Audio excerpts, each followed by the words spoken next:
Hello everyone, welcome to Advait education ANJ exams. This is Ranjan और आप देख रहे हैं डेली क्विज शॉर्ट्स। और इस शॉर्ट से वीडियो में हम बात करेंगे अबाउट क्विज नंबर 93 का वीडियो सोल्यूशन। तो क्विज नंबर 93 में आपसे क्वेश्चन पूछा हुआ है कि which lighting symbol is represented by the given symbol. ठीक है, विच लाइटिंग स्कीम होगा basically is represented by the given symbol. तो ये जो गिवन सिंबल है इसके लिए आपको पता लगाना था कि कौन सी लाइटिंग स्कीम यहाँ पर प्रिफर्ड है। जब हम लाइटिंग की बात करते हैं, जब इल्यूमिनेशन सब्जेक्ट UWT के अंदर जब हम पढ़ते हैं, है ना, इल्यूमिनेशन का टॉपिक जब UWT सब्जेक्ट के अंदर पढ़ा जाता है तो वहाँ पर ये चारों टाइप की लाइटिंग स्कीम्स के बारे में आप पढ़ते हैं। ठीक, डिफरेंट यूसेजेस होते हैं, इनके लिए प्रॉपर सिंबॉलिक फॉर्म्स जो है या गाइडलाइंस जो है वो भी बनी हुई है। अगर मैं डायरेक्ट लाइटिंग स्कीम की बात करूँ तो इसका सिंबल कुछ ऐसा होता है। डायरेक्ट लाइटिंग स्कीम में हम लोग 90 से 95% की लाइट जो होती है सीधे सीधे सोर्स से फ्लोर की तरफ सेंड कर देते हैं। ठीक है, directly reflected towards the flow, तो फ्लोर की तरफ डायरेक्टली भेज देते हैं हम लोग। दिस इज डायरेक्ट लाइटिंग, है ना। 90 से 95% ऑफ लाइट जो होती है डायरेक्ट सेंड कर दी जाती है। नेक्स्ट होता है इनडायरेक्ट लाइटिंग। इनडायरेक्ट लाइटिंग के केस में क्या होता है पता है, यहां पर ना लाइटिंग जो है मेजरली हम रूफ की तरफ डायरेक्ट कर देते हैं।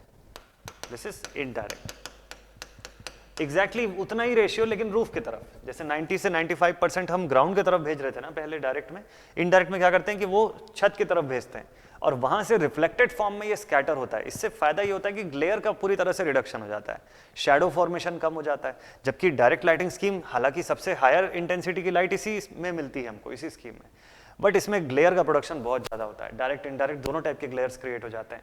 ठीक है, रिफ्लेक्शन भी होता है काफ़ी सारा और शैडो का क्रिएशन भी होता है। उससे बचने के लिए इनडायरेक्ट लाइटिंग स्कीम की जाती है। ठीक है, 90 से 95% छत की तरफ, वहाँ से रिफ्लेक्टेड फॉर्म में हम लेते हैं। तो ये दोनों का ही ये सिंबल जो है वो तो नहीं है।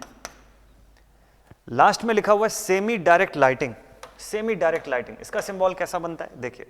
सेमी डायरेक्ट लाइटिंग का जो सिंबल है वो कुछ ऐसा बनता है। यहां पर दोनों फॉर्म्स यूज होते हैं, ये देखिए इस तरीके से। सेमी डायरेक्ट लाइटिंग की स्कीम में 60% ऑफ द लाइट को हम फ्लोर की तरफ आने देते हैं, जबकि रिमेनिंग 40% के आसपास को हम रिफ्लेक्टेड फॉर्म में लेते हैं। यानी ज्यादा मात्रा जो है लाइट की वो जमीन की तरफ डायरेक्टली भेज दी जाती है फ्रॉम द सोर्स, और कुछ मात्रा जो है वो रिफ्लेक्टेड फॉर्म में ली जाती है फ्रॉम द रूफ। वैसे ही एक होता है सेमी इनडायरेक्ट, बस सिंबल उल्टा हो जाता है इसके अंदर।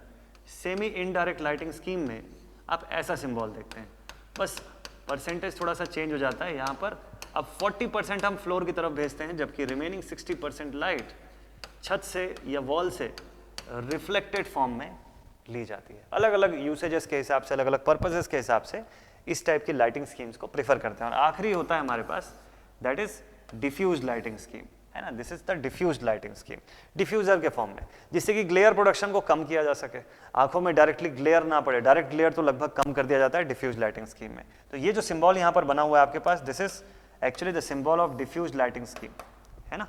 ये चारों ऑप्शंस में से डिफ्यूज लाइटिंग जो है वो इस क्वेश्चन का करेक्ट आंसर होता है। आई होप ये एक्सप्लेनेशन आप लोगों को अच्छे से समझ में आया होगा। ऐसे ही और जो डेली क्विज आ रहे हैं उसको मस्ट टाइप से अटेंड करिए, नॉलेज को और बढ़िया तरीके से एनहांस कीजिए। मिलते हैं आप सभी से नेक्स्ट वीडियो में। Till then, thank you very much.